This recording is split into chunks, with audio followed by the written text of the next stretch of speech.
Saudações do crente docente. Está no ar o CDcast, o podcast da sua lição bíblica. Eu sou o professor Túlio Pereira e estamos estudando a revista Lições Bíblicas com o tema Dons Espirituais e Ministeriais da editora CPAD. Hoje nós teremos a lição de número 6, que tem por título O Ministério de Apóstolo. Gostaria de pedir para você que nos acompanha neste momento que divulgue o trabalho realizado pelo crente docente.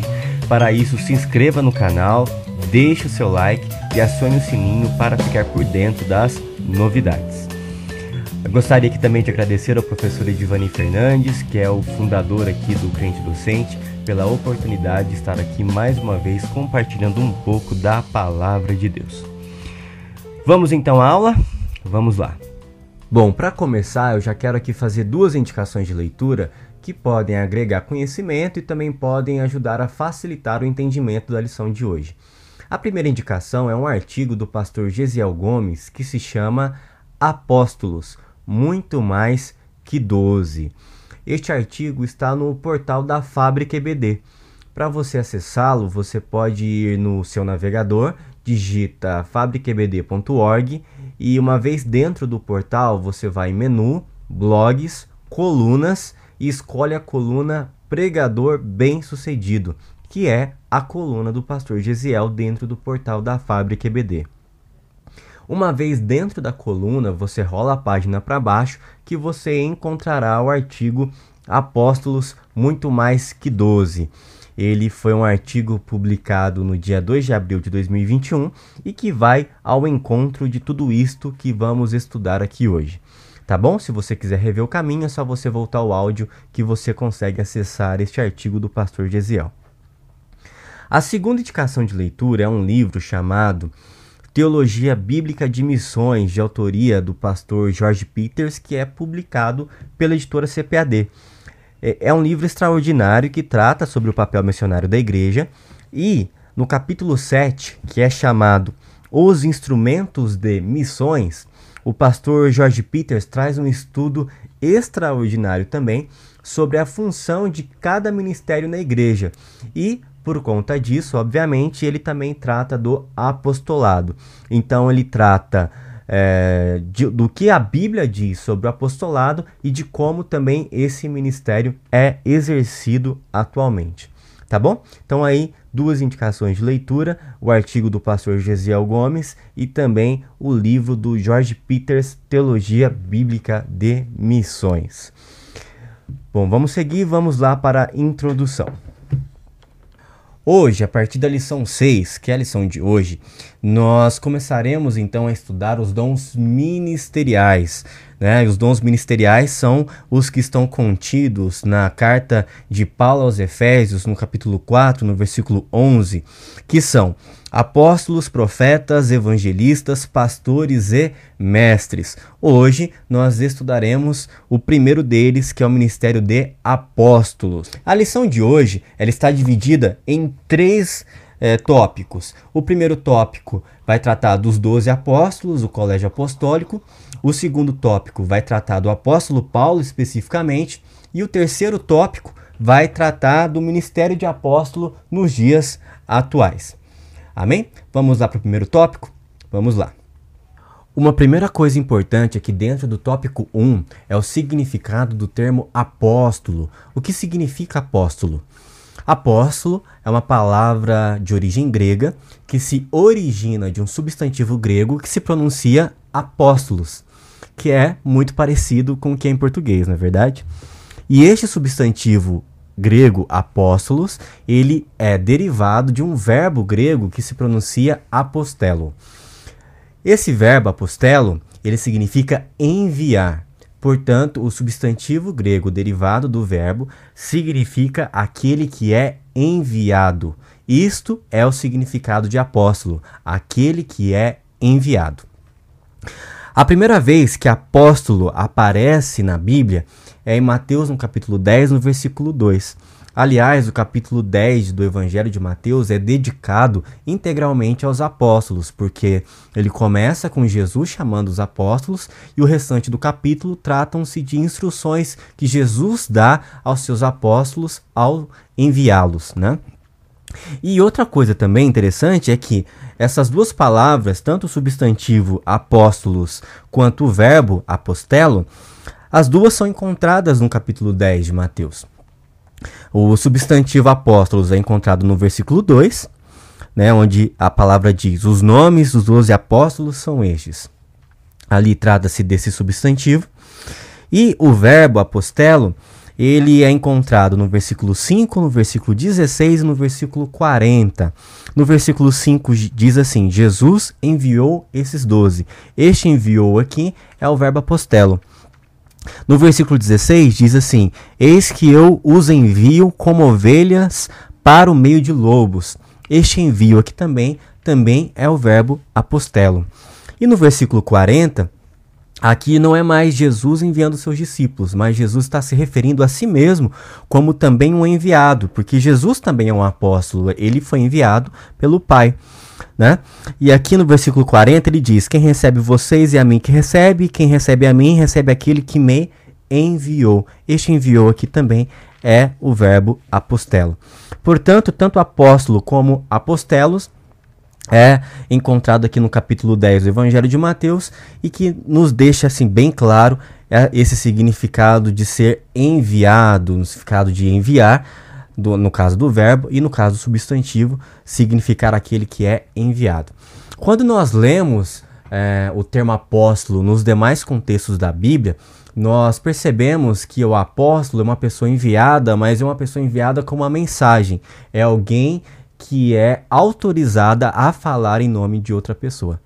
Isso é o significado de apóstolo, tá bom? Aliás, outra coisa importantíssima aqui é o fato de que o Senhor Jesus, ele é o supremo apóstolo, porque ele é o maior enviado de Deus aos homens. Como diz Hebreus 3:1, que ele é o apóstolo da nossa confissão. E antes mesmo de nós pensarmos nos 12 apóstolos e nos demais apóstolos que surgirão depois dos 12, eles não teriam existido se antes não tivesse existido Jesus, o maior enviado de Deus aos homens. E a respeito disso, olhem só, eu fui contar, dentre as falas de Jesus, em quantas delas ele se refere sobre si mesmo como um enviado do Pai. E isso me surpreendeu porque ele fala muitas vezes. Olhando os 4 evangelhos, nas falas de Jesus, eu encontrei 22 falas em que Jesus se refere sobre si mesmo como um enviado do Pai. E dessas 22 vezes, 15 vezes estão no Evangelho de João. Tá? Vou mencionar algumas delas aqui. Olhem só. Nessas duas primeiras, que é João 11:42 e João 5:36, Jesus aqui está se referindo a respeito de seus milagres. Ele diz que os milagres dele são tão importantes porque esses milagres ajudam a testemunhar para as outras pessoas que ele é um enviado do Pai. Quando ele está ali prestes a ressuscitar Lázaro, ele faz uma oração a Deus. E olha o que ele diz em João 11:42. Ele diz assim a Deus: Senhor, eu bem sei que sempre me ouves, mas eu disse isto, ou seja, ele fez uma oração ali, por causa da multidão que está aqui em redor, para que eles creiam que tu me enviaste. Ok? Olha só no Evangelho de João, no capítulo 5, no versículo 36. As obras que o Pai me deu para realizar, as mesmas obras que eu faço, testificam de mim, que o Pai me enviou. Ou seja, ele está dizendo que os milagres são importantes porque testemunham que ele é enviado do Pai. Esses outros 2 versículos aqui que eu vou mencionar, João 6:29 e João 17:3, eles são importantes porque ali Jesus sintetiza o que é a obra de Deus e também sintetiza o que é a vida eterna. Quando ele resume o que é a obra de Deus, olha o que ele diz em João 6:29. Diz assim: Jesus respondeu e disse-lhes: a obra de Deus é esta, que creiais naquele que ele enviou. Ou seja, que vocês creiam no apóstolo que Deus enviou, no maior enviado, que é Jesus Cristo. Não é? Olha só quando ele vai resumir o que é a vida eterna. João 17:3, ele diz assim: e a vida eterna é esta, que te conheçam a ti só, por único Deus verdadeiro, e a Jesus Cristo, a quem enviaste. Todos esses versículos aqui que eu estou mencionando, eles são o verbo apostelo, tá? O verbo que eu mencionei antes aqui, quando eu estava tratando do significado de apóstolo. Todas essas palavras aqui em que Jesus fala que Deus o enviou, ele usa esse mesmo verbo. Ele está se referindo a si mesmo como alguém enviado de Deus. Quer ver outro versículo importante? Olhem só. Qual que é o texto áureo da Bíblia que nós consideramos? É João 3,16, né? Que diz, porque Deus amou o mundo de tal maneira que deu seu Filho unigênito para que todo aquele que nele crê não pereça, mas tenha vida eterna. Olha o versículo 17. Porque Deus enviou o seu Filho ao mundo, não para que condenasse o mundo, mas para que o mundo fosse salvo por ele. Deus enviou o seu Filho para salvar o mundo. Aqui também é esse verbo apostelo. Então Jesus é enviado de Deus. Por isso, o maior apóstolo. Quer ainda um outro versículo? Esse aqui eu acho lindo. Esse está no Evangelho de Lucas. Isso daqui é Jesus lendo uma profecia de Isaías. No Evangelho de Lucas, no capítulo 4, no versículo 18, ele diz assim: o Espírito do Senhor é sobre mim, pois que me ungiu para evangelizar os pobres e enviou-me a curar os quebrantados de coração. Aleluia! Jesus é verdadeiramente enviado de Deus. Então Jesus é o verdadeiro apóstolo. E qual é o papel dos 12 apóstolos e dos demais apóstolos que surgirão? É continuar a obra de Cristo. E olha que interessante. Jesus mesmo, ele diz assim, no Evangelho de João, no capítulo 17 e no versículo 18. Ele diz assim: assim como tu me enviastes ao mundo, aqui ele está se referindo a Deus, né? Aqui é uma parte da oração sacerdotal de Jesus, então ele está orando a Deus e está dizendo: assim como tu, Senhor, me enviaste ao mundo, também eu os enviei ao mundo. Então Jesus está dizendo o seguinte: assim como Deus me enviou, eu também envio os apóstolos, né? E olhem só, depois que ele ressuscita, no capítulo 20 do Evangelho de João e no versículo 21, Jesus aparece aos seus discípulos e diz a eles assim, João 20, 21, disse-lhes, pois, Jesus outra vez: paz seja convosco, assim como o Pai me enviou, também eu vos envio a vós. Ou seja, eu sou enviado de Deus, eu sou um apóstolo de Deus e vocês serão os meus apóstolos. Portanto, Jesus é o supremo apóstolo do Pai e os apóstolos dão continuidade à obra que Cristo começou a fazer. Vamos falar agora então sobre o colégio apostólico. Quando nós usamos esta expressão colégio apostólico, nós estamos referindo-nos aos 12 apóstolos, aqueles que foram nominalmente chamados por Cristo para serem apóstolos. Quando eu vejo a vida dos 12 apóstolos e eu começo a verificar o perfil de cada um deles, eu fico surpreendido. Mas fico muito mesmo, porque quando eu vejo que alguns eram homens simples, homens rudes, pescadores, ou ali no caso de Mateus, um cobrador de impostos, e os demais perfis dos demais homens ali que compunham o colégio apostólico, eu penso assim comigo: Senhor, se fosse eu que fosse escolher os 12 apóstolos, que na verdade são 12 homens escolhidos para a maior missão na terra, que é pregar o evangelho logo após a sua vinda aqui na terra, eu escolheria homens melhores, eu escolheria homens mais capazes, homens mais estudados, homens com uma boa oratória, que tivesse mais facilidade na comunicação, não é? Mas quando eu vejo que o Senhor usou esses homens simples para fazerem parte do colégio apostólico, eu aprendo muito. Mas aprendo muito mesmo, porque qual que é a mensagem que ali Jesus nos passa? É a seguinte: é que você não precisa ser um super-homem, ou você não precisa ser uma pessoa muito capacitada para ser usado por Deus. Ora, se Deus usou e preparou aqueles homens simples para trabalharem na obra de Deus, quer dizer que ele pode usar qualquer pessoa para trabalhar na obra de Deus. Inclusive você, inclusive eu. E outra coisa, Jesus sabia que o treinamento que ele deu aos 12 não ficaria restrito apenas àqueles 12. Porque ele sabia que aquele período em que eles foram treinados, aquele período em que eles viveram junto com Jesus, Jesus sabia que aquele período seria registrado nos evangelhos. Portanto, o mesmo treinamento que ele deu aos 12 ficou também como o mesmo treinamento disponível aos demais obreiros que surgiram através dos séculos da igreja, que se prepararam através da leitura da palavra de Deus e especificamente aqui através da leitura dos evangelhos.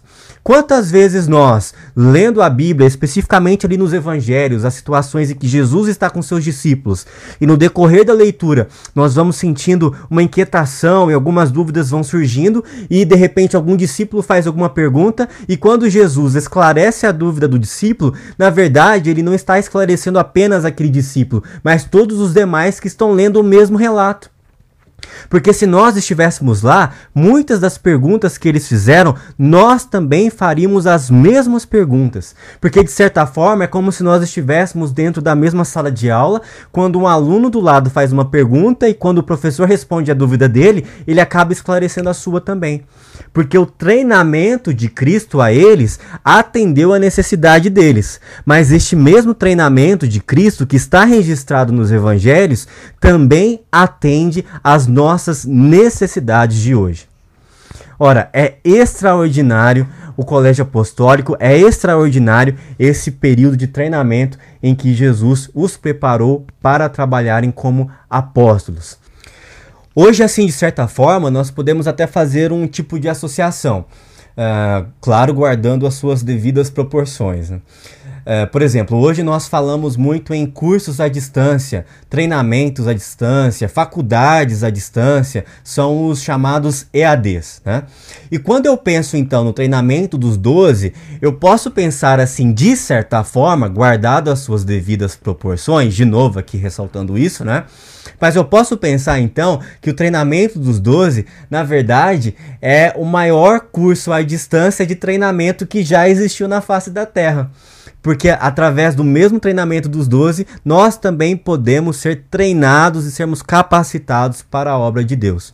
A diferença é que nós temos o Espírito Santo, é um tutor que está conosco para nos capacitar e nos guiar. Ora, louvado e engrandecido seja o nome do Senhor, porque a sua formação do colégio apostólico e todas as outras características envolvidas ali na vida dos 12 é algo realmente inspirador. Por fim, uma última questão aqui relacionada ao colégio apostólico é que existem algumas características que são exclusivas do colégio apostólico. E isso faz então que os 12 apóstolos se tornem apóstolos únicos, apóstolos singulares em relação aos demais apóstolos que surgiram depois. E quais são essas características? Bom, a primeira delas é que os 12 apóstolos foram convocados pelo Senhor pessoalmente, coisa que não aconteceu com os demais apóstolos que surgiram depois. Então, se você ler o Evangelho de Mateus, no capítulo 10, versículos 1 e 2, ali você tem um registro de como Jesus escolhe e convoca pessoalmente os 12 apóstolos. Uma segunda característica que é exclusiva do colégio apostólico é que os 12 foram testemunhas oculares de Jesus. Eles viram Jesus, eles viveram com Jesus. Aliás, depois que Jesus ressuscita, ali no início do relato de Atos dos Apóstolos, no capítulo 1, quando Pedro começa a falar das características indispensáveis aos candidatos que eles foram apresentados para preencher a vaga de Judas, que havia morrido, Pedro cita em Atos 1:22 que uma característica indispensável a esta pessoa que também comporia o colégio apostólico é justamente a questão de ser testemunha ocular. Então não teria como a pessoa nem se candidatar a fazer parte dos 12 ali, compor a vaga de Judas, se ela não tivesse sido uma testemunha ocular de Jesus. Em Atos 1:22, Pedro diz que a pessoa deveria ter sido testemunha de Cristo e visto pelo menos todo o seu ministério terreno, que contempla desde o batismo de João Batista até a sua ressurreição, quando ele foi elevado às alturas. Aliás, essa questão deles serem testemunhas oculares de Jesus é uma questão muito importante, porque isto concede uma autoridade extraordinária às palavras que eles anunciavam. E isso tanto em relação às pessoas que os ouviam naquela época, mas também em relação a nós, hoje, que lemos as suas palavras. Porque, olhem só, se nós lemos a primeira carta do apóstolo João, 1 João, se nós lermos ali o capítulo 1, os versículos 1, 2 e 3, olha só o que diz o apóstolo João. 1 João, capítulo 1, a partir do versículo 1, diz assim: o que era desde o princípio, o que ouvimos, o que vimos com os nossos olhos e o que temos contemplado e as nossas mãos tocaram da palavra da vida. Porque a vida foi manifestada e nós a vimos e testificamos dela e vos anunciamos a vida eterna, que estava com o Pai e nos foi manifestada. O que vimos e ouvimos, isso vos anunciamos, para que também tenhais comunhão conosco, e a nossa comunhão é com o Pai e com seu Filho, Jesus Cristo. Ora, esse texto é lindo, é um texto maravilhoso, porque demonstra toda a experiência que eles tiveram ali de viver pessoalmente com Jesus. Ele ouviu, viu e tocou. Portanto, esta questão dos apóstolos serem testemunhas oculares de Jesus é uma questão muito importante, porque concede a eles uma autoridade que os demais apóstolos que vieram depois deles não tiveram. E isto faz com que eles sejam únicos, isto faz com que eles sejam singulares em relação aos demais. Uma terceira característica que a revista menciona a respeito da singularidade do colégio apostólico é que eles receberam autoridade do Senhor. Aqui eu vejo que a singularidade está neste recebimento de forma pessoal, de forma direta do Senhor Jesus. Se nós lermos Mateus 10:1, diz assim, que tendo Jesus chamado os seus 12 discípulos, deu-lhes autoridade sobre espíritos imundos para os expulsar e para curar todo tipo de doenças e enfermidades. Eu vejo aqui a singularidade porque eles receberam pessoalmente, receberam diretamente do Senhor. E por que eu estou dizendo isso? Porque depois dos 12 apóstolos, nós encontramos outros servos de Deus que também curaram pessoas, que também expulsaram demônios. Então essa questão de autoridade não é uma coisa restrita aos 12, mas a questão deles terem recebido diretamente de Jesus, isto sim é uma coisa exclusiva deles, tá? E, aliás, da mesma forma que os apóstolos foram batizados com o Espírito Santo e revestidos de poder, nós também hoje, nós podemos ser batizados com o Espírito Santo e nós também podemos ser revestidos de poder. Por fim, nós encontramos também a singularidade do colégio apostólico em Mateus 19:28, quando Cristo diz que haverão 12 tronos onde os apóstolos se assentarão para julgar as 12 tribos de Israel. Nós também encontramos a singularidade dos 12 apóstolos em Apocalipse 21, nos versículos 12 até o 14, onde é dito que na cidade santa há 12 fundamentos, e sobre cada um dos 12 fundamentos há um nome dos 12 apóstolos do Cordeiro. Ou seja, são 12 tronos, são 12 fundamentos. Não são tronos para todos os apóstolos, mas são tronos para 12 apóstolos, para os apóstolos que compõem o colégio apostólico. A mesma coisa na cidade santa. Não há fundamentos, um para cada apóstolo que existiu, mas há apenas 12 fundamentos. Um fundamento para cada um dos 12 apóstolos que comporam o colégio apostólico. Isto faz com que nós percebamos a singularidade do que foram aqueles 12 homens que foram escolhidos por Cristo e foram os 12 apóstolos de Jesus. Agora que já falamos do colégio apostólico, vamos seguir e falar um pouco sobre o apóstolo Paulo. O apóstolo Paulo também é um apóstolo único, mas não no mesmo sentido dos 12 apóstolos que fizeram parte ali do colégio apostólico. O apóstolo Paulo, nós podemos dizer que ele é um apóstolo sui generis, ou seja, ele é único no seu gênero, porque não existe nenhum outro apóstolo que tenha sido chamado de forma semelhante à maneira que o apóstolo Paulo foi chamado. Os 12 apóstolos possuem características que só eles têm. Mas mesmo assim, Pedro, as mesmas características que ele possui, João possui também. As mesmas características que o João possui, Tiago possui também. E assim com os 12 que ali compõem o colégio apostólico. Mas os 12 são diferentes de Paulo e são diferentes dos demais apóstolos que surgiram depois. Paulo, ele é único em si porque ele não é igual aos 12, ele não tem as características que os 12 tiveram, mas também ele é diferente dos demais apóstolos que vieram depois, ok? Então, quais são as características do apostolado de Paulo?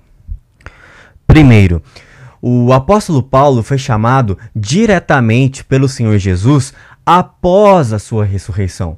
Aqui há, de certa forma, uma semelhança entre o apóstolo Paulo e os 12, porque todos eles foram chamados diretamente pelo Senhor Jesus.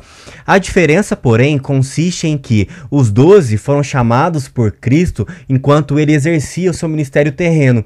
E o apóstolo Paulo, ele foi chamado por Cristo depois da sua ressurreição.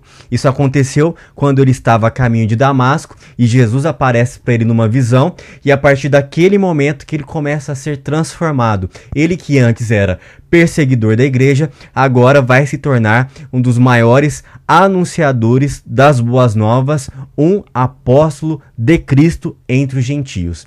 Aliás, é o que Cristo diz em Atos 9:15, quando Jesus diz que Paulo era para ele um vaso escolhido que levaria o seu nome diante dos gentios, dos reis e dos filhos de Israel. Segundo, Paulo aprendeu o evangelho diretamente do Senhor. Ele não aprendeu o evangelho de homem algum, mas recebeu o evangelho diretamente do Senhor Jesus Cristo. Ora, isso já faz o Paulo ser diferente dos demais apóstolos que surgiram depois, inclusive de nós. Hoje aqui que não somos apóstolos, nós aprendemos o evangelho através da palavra de Deus, lendo a palavra de Deus e também ouvindo a pregação de outras pessoas. Mas o apóstolo Paulo não, ele não recebeu o evangelho de homem algum. Qual é a diferença então entre o apóstolo Paulo e os 12? É que os 12 aprenderam o evangelho convivendo com Jesus. Eles ouviram Jesus ali enquanto Jesus estava exercendo o seu ministério terreno. Como Paulo não viveu com Jesus nesse período, Paulo, então, recebeu o evangelho por revelação. Essa é a diferença. Ele recebeu o evangelho por revelação direta através de Jesus. É o que ele diz em Gálatas, no capítulo 1, no versículo 11 e 12, onde ele diz assim: "Mas faço-vos saber, irmãos, que o evangelho que por mim foi anunciado não é segundo os homens, porque não o recebi nem aprendi de homem algum, mas pela revelação de Jesus Cristo." Ora, é o que também ele diz em 1 Coríntios 11:23, quando ele diz assim: "O que eu recebi do Senhor, isto também vos ensinei." Então o apóstolo Paulo, ele aprendeu o evangelho diretamente por revelação de Jesus Cristo. Terceiro, de todos os apóstolos, o apóstolo que possui o maior número de escritos no Novo Testamento é o apóstolo Paulo. Olhem só, o Novo Testamento possui 8 autores humanos, são os autores que nós cremos que foram inspirados pelo Espírito Santo para escrever a palavra de Deus. Esses 8 autores são os seguintes: Lucas, Paulo, João, Mateus, Marcos, Pedro, Tiago e Judas. Só a carta aos Hebreus que nós não sabemos exatamente quem foi, portanto o autor é desconhecido. Mas dos demais livros são estes os 8 autores. Se nós levarmos em consideração o volume de cada autor do ponto de vista do total de quantidade de palavras, se nós contarmos as palavras no original, até para não ter nenhuma influência de nenhuma tradução, O que nós vamos notar é que não foi nem o apóstolo Paulo que escreveu mais. Quem escreveu mais foi o evangelista Lucas. Lucas escreveu 38.761 palavras, tanto somando o evangelho de Lucas quanto o Atos dos Apóstolos também. E isto representa 27% do volume total do Novo Testamento. O segundo autor com maior volume, seguindo esse critério de quantidade de palavras, é o apóstolo Paulo. O apóstolo Paulo tem 32.963 palavras, que representa 23% do total do volume do Novo Testamento. Como Lucas não era apóstolo, portanto, Paulo é o maior dos apóstolos em relação a volume de escritos do Novo Testamento, né? Isso até mesmo em relação à quantidade de palavras. Mas se nós avaliarmos essa questão de um outro ponto de vista, se avaliarmos essa questão em relação à quantidade de livros, o Novo Testamento tem 27 livros.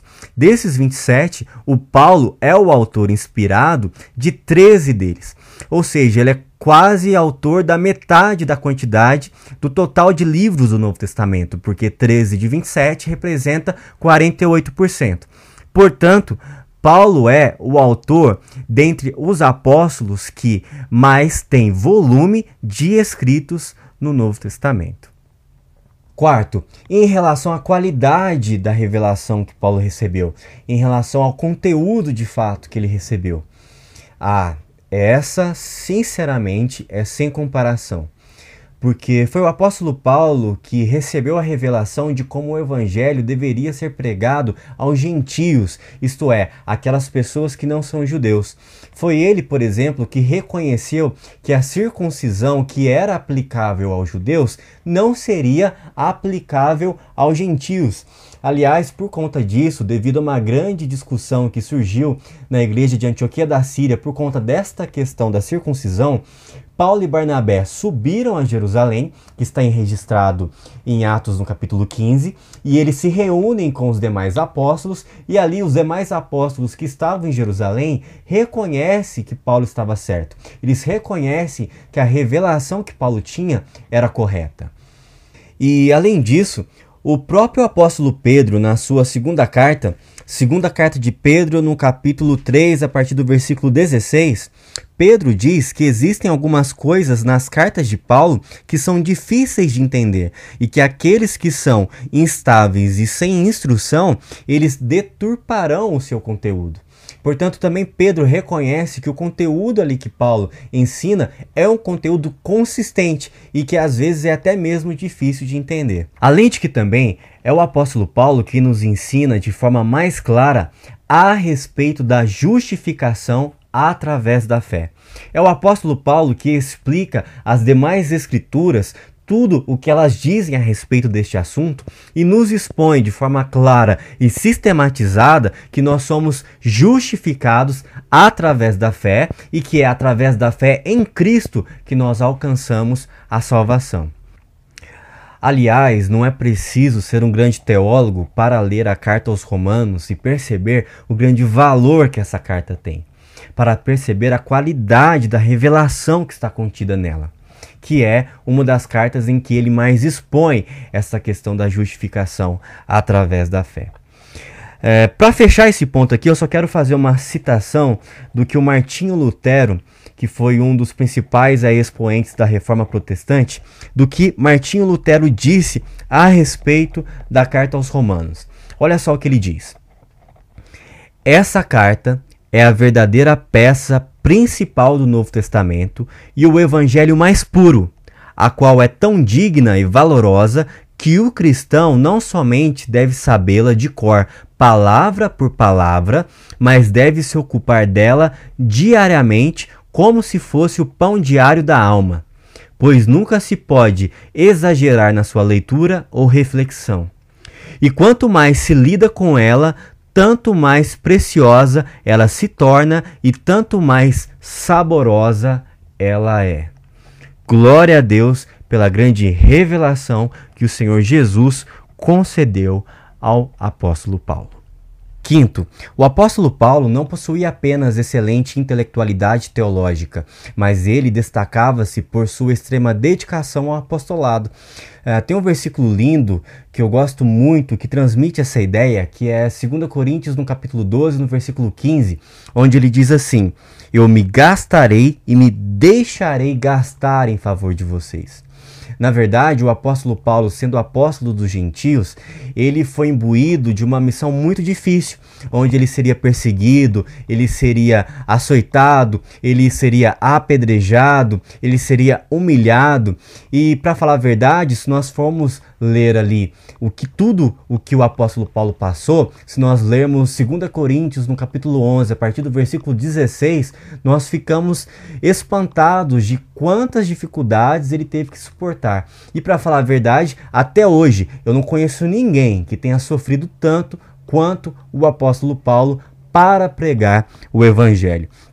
Por isso, até me espanta quando ele diz que as tribulações do tempo presente não são para se comparar com a glória que em nós há de ser revelada, quando ele diz isso em Romanos 8,18. Ou quando ele diz em 2 Coríntios, no capítulo 4, a partir do versículo 16, que ainda que o ser exterior se desgaste, o ser interior se renova dia a dia, porque a nossa leve e momentânea tribulação. Ora, tá de brincadeira o apóstolo Paulo dizer que ele passou por aquilo tudo e ele classificar aquilo como leve e momentânea tribulação, não é algo assim trivial. Mas ele diz: por conta da nossa leve e momentânea tribulação que produz para nós um eterno peso de glória, na medida em que nós não olhamos para as coisas que se veem, mas para as coisas que não se veem, porque as coisas que se veem são temporárias, mas as coisas que não se veem são eternas. O apóstolo Paulo, ele diz em Atos 20, no versículo 22 e 23, que quando ele ia de cidade em cidade, o Espírito Santo revelava a ele que o que esperava na próxima cidade era perseguição. Ou seja, que missão difícil que ele suportou, né? Mas de tudo isso, ele termina a carreira dizendo assim, em 2 Timóteo 4,7: combati o bom combate, terminei a carreira e guardei a fé. Ora, o apóstolo Paulo não foi apenas um teórico, ele não tinha apenas conteúdo teológico, ele não era apenas um intelectual, mas ele era um apóstolo prático, um apóstolo de verdade.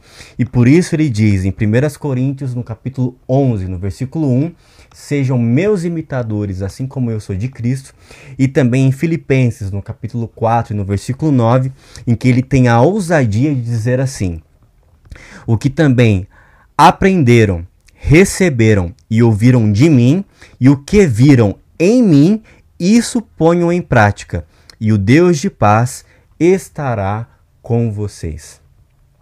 Ora, você tem coragem de virar para alguém e dizer assim para ele: o que você aprendeu, recebeu, ouviu e viu em mim, isso você pode praticar, que Deus vai ser com você? Que Deus, em Cristo Jesus, te abençoe e me abençoe também, para que nós possamos ter a mesma ousadia de viver o Evangelho na prática e sermos exemplo para os demais que estão à nossa volta. Sexto, o apóstolo Paulo tinha de tudo para se vangloriar, mas depois que ele reconhece a sublimidade do conhecimento de Cristo, ele percebe que tudo aquilo que ele era, na verdade, não tinha valor algum. Ele diz em Filipenses, no capítulo 3, a partir do versículo 5, aqui diversas características que os judeus se vangloriavam em sua época. Então ele começa a listar: ele era circuncidado ao 8º dia, ele era da linhagem de Israel, da tribo de Benjamim, ele era hebreu de hebreus, quanto à lei, ele era fariseu, quanto ao zelo, ele era perseguidor da igreja, e quanto à justiça que há na lei, ele era irrepreensível. Mas no versículo 7, ele diz assim: mas o que para mim era lucro, isso considerei perda por causa de Cristo. E no versículo 8, ele diz: na verdade, considerei tudo como perda por causa da sublimidade do conhecimento de Cristo Jesus, meu Senhor. Por causa dele, perdi todas as coisas e as considero como lixo para ganhar a Cristo. Ora, que nós também possamos ter esta mesma visão, este mesmo conhecimento a respeito de Jesus. Que revelação ele tinha a respeito de Cristo, quanto conhecimento ele tinha a respeito de quem verdadeiramente Jesus é. Ora, quando nós sabemos quem Jesus realmente é, nós sabemos o quão pequeno nós somos. E aí não tem empresário bem-sucedido, não tem médico, não tem doutor, não tem mestrando, não tem doutorado, não tem nada disso. Todas as pessoas são como nada quando se comparam a Jesus Cristo. Que nós possamos também ter essa grande revelação a respeito de quem Cristo é, para que nós saibamos que não há nada nesta terra que se compare à glória que o Senhor Jesus possui. E sétimo, apesar de tudo que o apóstolo Paulo fez, ele se considerava como o menor dos apóstolos. Paulo se considerava como um apóstolo abortivo, alguém que havia nascido fora do tempo.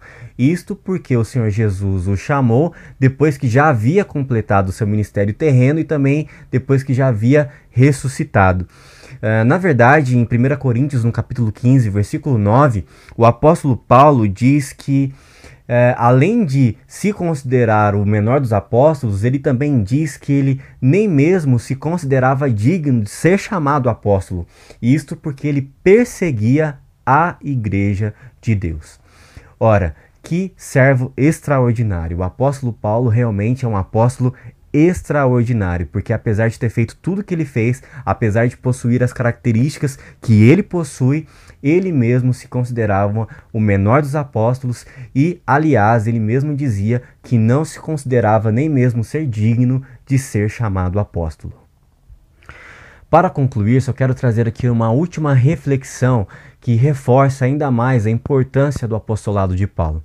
Olhem só, nós só estamos hoje estudando aqui uma lição, uma revista com o tema de dons ministeriais, dons espirituais e dons de serviço por conta dos escritos do apóstolo Paulo. Porque é através dos escritos do apóstolo Paulo, é através das cartas do apóstolo Paulo que nós temos acesso a essa revelação de Deus a respeito dos dons. Agora que já tratamos do colégio apostólico e também já tratamos do apóstolo Paulo, vamos seguir para o terceiro tópico da lição, que fala a respeito do ministério apostólico nos dias de hoje. E aí vem a pergunta: ainda hoje existem apóstolos? E a resposta é sim. Ainda hoje existem apóstolos? Sim. E por quê? Porque a Bíblia menciona homens fora os 12 e também fora o apóstolo Paulo, que também foram chamados de apóstolos. E isso nos demonstra que o ministério apostólico não foi exterminado após a vida dos 12 e após a vida do apóstolo Paulo. Outras pessoas também foram chamadas de apóstolos na Bíblia. A diferença é que esses homens não são apóstolos da mesma forma que os 12 e também não são apóstolos da mesma forma que o apóstolo Paulo. E por quê? Porque esses homens não possuem as mesmas características do colégio apostólico e também não possuem as mesmas características do apóstolo Paulo, que foram as características que nós abordamos no tópico 1 e no tópico 2. Mas o que é importante aqui mencionar até é o seguinte: não existe sucessão apostólica. O ministério apostólico não é como uma academia de letras, onde você tem ali um número determinado de vagas e à medida que as pessoas vão morrendo, outras pessoas assumem aquelas vagas. Não, não é assim que funciona o ministério apostólico. Ora, essa doutrina de sucessão apostólica se baseia em Mateus 16:18, que diz assim: mas eu lhe digo que tu és Pedro, e sobre esta pedra edificarei a minha igreja. Essa doutrina ensina que a pedra principal sobre a qual a igreja está edificada é Pedro. E, portanto, para que você saiba que qual igreja é verdadeira ou não, você tem que reconhecê-la através da pedra sobre a qual a igreja está edificada. E essa pedra é o próprio Pedro. Mas uma vez que o Pedro morre, é necessário então sucedê-lo. E uma chave então para que você reconheça a igreja verdadeira é justamente reconhecer quem é o verdadeiro sucessor do apóstolo Pedro no tempo em que você vive. Ok? Essa praticamente, assim, bem resumidamente, é a essência da questão da doutrina de sucessão apostólica. Ora, essa interpretação, infelizmente, não é bíblica. Ou felizmente, porque a verdadeira pedra que a igreja está edificada não é Pedro, e ainda bem que não é Pedro. A verdadeira pedra em que a igreja está edificada é Jesus Cristo, é o próprio Senhor Jesus. E aqui é só ler o contexto de Mateus 16:18 que é possível entender isso. Porque se nós voltarmos 2 versículos antes, em Mateus 16:16, diz assim: Pedro diz para Jesus: o Senhor é o Cristo, o Filho do Deus vivo. E então, no versículo 17, Jesus responde a Pedro e diz: bem-aventurado é você, Simão, filho de Jonas, porque não foi carne e sangue que te revelou isso, mas foi meu Pai que está no céu. E no versículo 18, Jesus diz: também eu lhe digo que você é Pedro, e sob esta pedra, que pedra? A verdade que Pedro acabou de revelar, que Jesus é o Cristo, o Filho de Deus vivo. Sobre esta verdade, sobre esta pedra, edificarei a minha igreja, e as portas do inferno não prevalecerão contra ela. É isso que o texto diz. Mas alguém pode dizer assim: não fiquei convencido. Será que é isso mesmo? Então vamos lá. Se nós continuarmos a ler a Bíblia, sabe quem testemunha que Cristo é a verdadeira pedra sobre a qual a igreja está fundamentada? Ninguém mais, ninguém menos do que o próprio apóstolo Pedro. Esses em que é dito em que ele é a verdadeira pedra. O apóstolo Pedro, em Atos dos Apóstolos, capítulo 4, no versículo 11 e 12, ele diz assim: este Jesus é a pedra que vocês, construtores, rejeitaram, e que se tornou a pedra angular, a pedra de esquina, a pedra que fundamenta todo edifício. E não há salvação em nenhum outro, pois debaixo do céu não há nenhum outro nome dado aos homens pelo qual devamos ser salvos. Tudo isso são palavras de Pedro. É só abrir a sua Bíblia e ler. Atos capítulo 4, versículos 11 e 12. Aliás, o próprio Pedro, na primeira carta de Pedro, no capítulo 2, versículos 4 e 7, ele diz que os cristãos são como pedras no edifício divino. Ou seja, não é só ele que é pedra, os demais cristãos também são pedras no edifício. E ele também diz no mesmo texto que Jesus Cristo é a principal pedra. Portanto, o próprio Pedro testemunha que Jesus é a principal pedra sobre a qual a igreja está fundamentada. Mas só aproveitando aqui o tema, vamos pegar aqui também um testemunho do apóstolo Paulo e também do próprio Senhor Jesus. Olha o que Paulo diz em Efésios, no capítulo 2, versículo 20 e 21.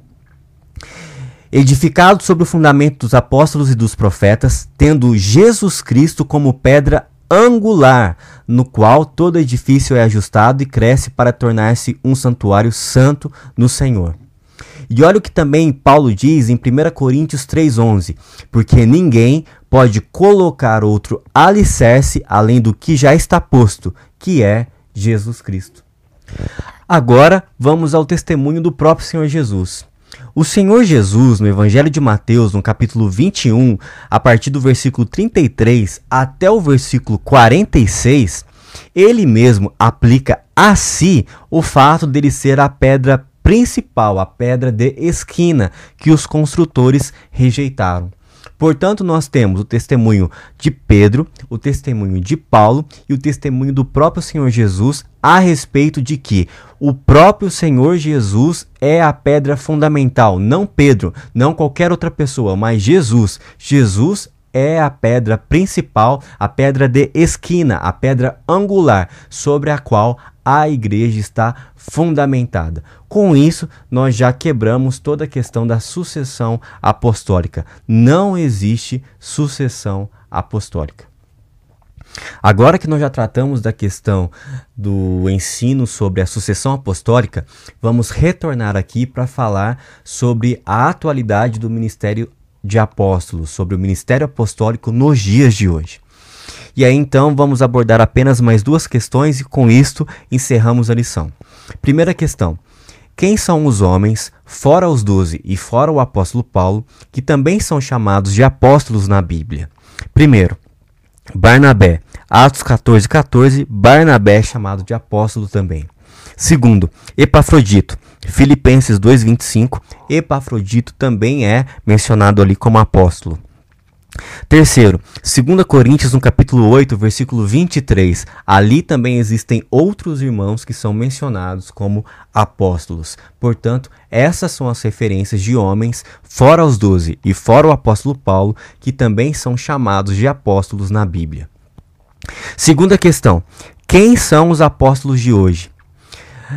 Hoje, como nós dissemos, não existem mais apóstolos como os 12, e também não existe mais apóstolos como o apóstolo Paulo. Porém, existem sim pessoas que exercem um ministério de caráter apostólico, porque tem uma função muito similar ao que os apóstolos fizeram. Aliás, o artigo que eu mencionei no começo do pastor Gesiel Gomes, que diz que tem o título, né?